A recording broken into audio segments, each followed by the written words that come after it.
So when we last encountered the Wanderers of Cinithel, the group was just about to head out into the Blight to go to the Pool of Entwin, where a young apprentice named Flen Rappert was going to bury one of the embers of the Dreamfire and enhance its protection and its life-giving power around that oasis so the Blight could continue to be pushed back and, green return to the land. The group was just leaving the town of Cinithel. Rose had stayed behind because she had had a little bit too much to drink at the tavern. It was the first time she'd been back in civilization for 3 years, and the halfling went to town a little bit too much. She said, I'll catch up with you later if I'm able to. And so just Ingva and Avenwin decided they were going to go out into the Blight along with this young apprentice.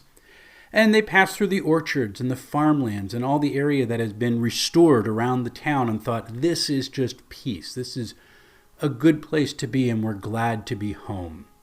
And they did the, 4-hour walk or 5-hour walk out to the Pool of Entwin, which was an oasis out in the middle of this Blightland. And there they were going to allow Flen to do the rite and bury the Ember of the Dreamfire, and then go home and celebrate with the rest of the town.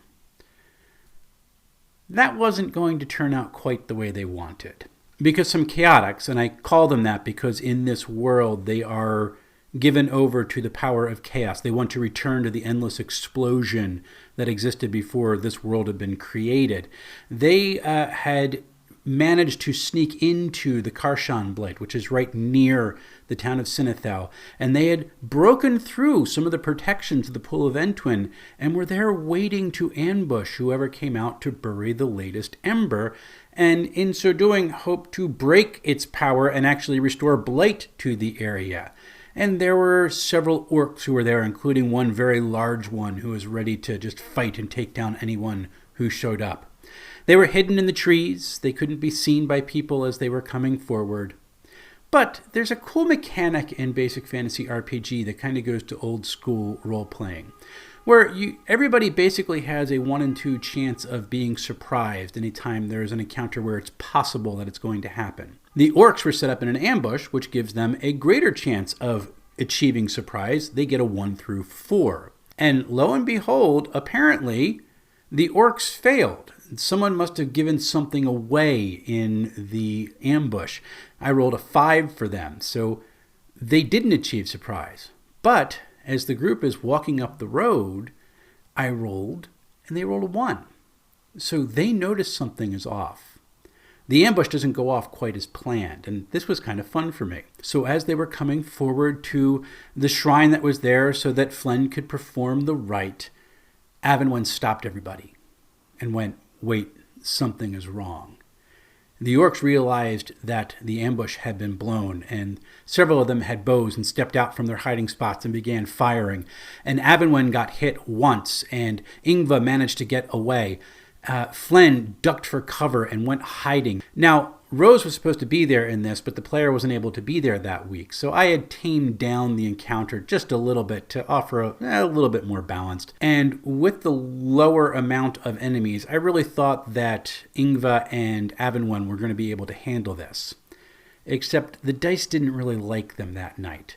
Avenwin kept missing all of his strikes. Ingva managed to get a couple of blows in. Avenwin resorted to his magic, and he didn't realize that one of the large orcs coming after him wasn't able to be put to sleep. So he shrugged off the effects of the spell, and things were not going really, really well.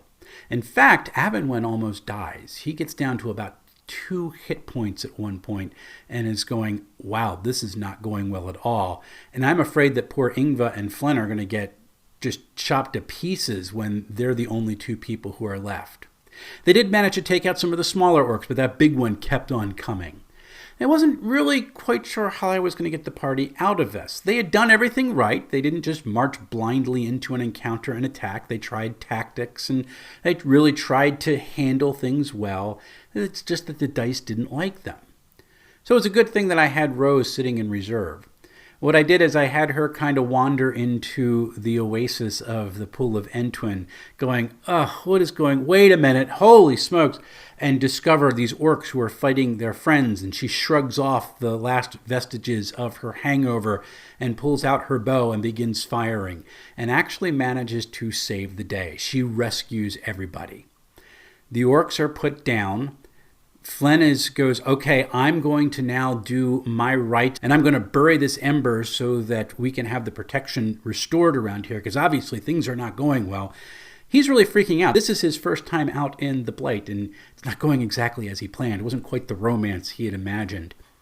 And while the other two party members, Avenwen and Ingva, were trying to recover from their wounds a little bit, Ingva was doing a healing prayer over Avenwen, and they were really just kind of settling down and making sure things were okay. Rose said, well, I'm going to go explore. I want to see what else is out there.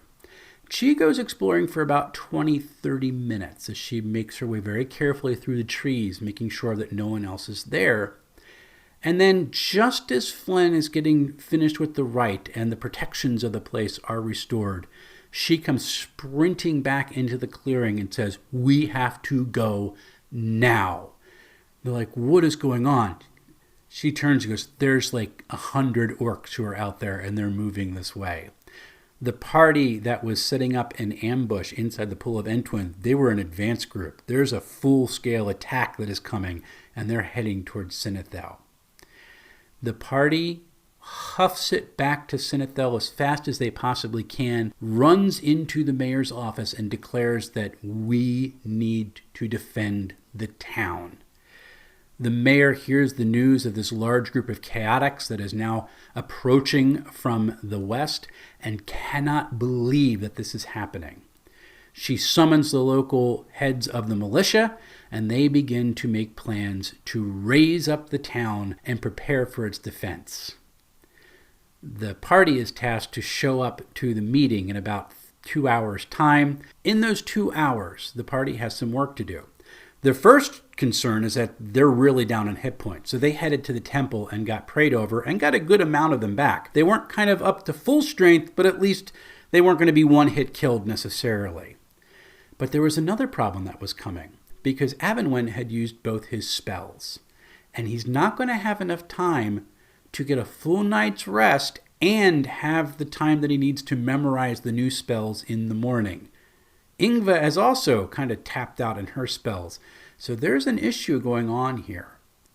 To get around this, Avenwen goes to his mentor and lets him know what the situation is. The mentor says, yes, I know. I'm getting ready to go to the meeting too. I'll be part of the defense. But here, and hands him a scroll that has 2 magic missile spells on it. So at least he'll be able to cast a little bit. And that actually is going to come in rather handy. 2 hours pass and the group runs to the town square where the militia has gathered. Those who have experience fighting are now arranging people into groups. The other group of wanderers is also there. They have been tasked with roaming through the town and taking care of anything that actually breaks through the defenses and starts attacking from the rear. The wanderers of Cinithel, however, are tasked with something else, because there's no wall around Cinithel. They're up on a ridge that they made when they founded the town, and there's one road that comes in. There's a choke point there, but it's wide open to attack. And so they're charged with defending the entrance to the town. And it's there that they're going to face the big strikes that come against Cinithel. We're going to pick up with the battle next week. Until then, happy playing, everyone.